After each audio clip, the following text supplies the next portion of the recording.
notice how fear doesn't usually tell you to do something evil? It just tells you to step back, stay quiet, cross the street.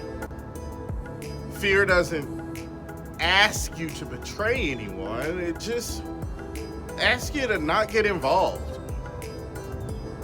There's a line in Hebrews that won't let Christians off the hook. We are not among those who shrink back. That line wasn't written to extremists. It was written to ordinary believers trying to stay safe.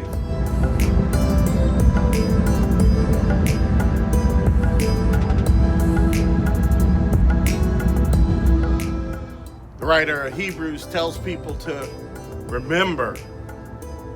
Remember when standing with others cost you something. Remember when faith wasn't theoretical. Global Christians still live this way. I've been reading from Voice of the Martyrs, people in prison, families torn apart, lives erased. For them, faith isn't symbolic, it's risky. In the West, we argue about whether discomfort counts as persecution. Hebrews isn't interested in that argument. It's interested in proximity. Hebrews says, do not throw away your confidence.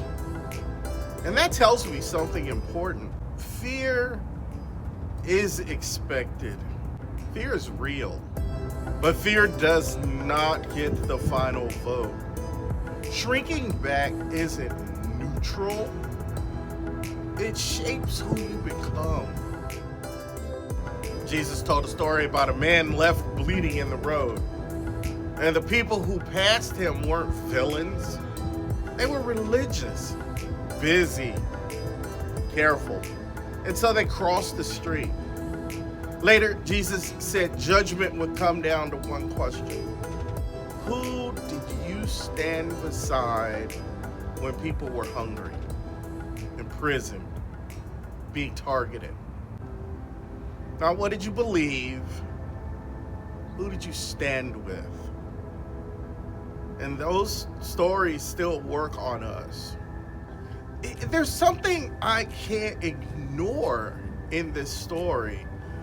For Black Americans, this text does not read as metaphor. Public shame, state violence, property stripped, families destabilized. We've lived Hebrews 10. And we've learned something the hard way. You don't survive by shrinking back. You survive by standing together.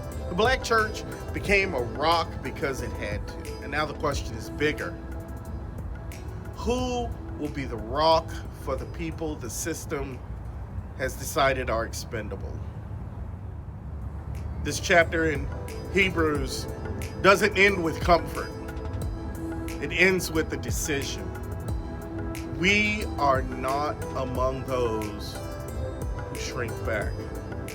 And that's not optimism. That's a choice. When fear shows up, who will you stand beside?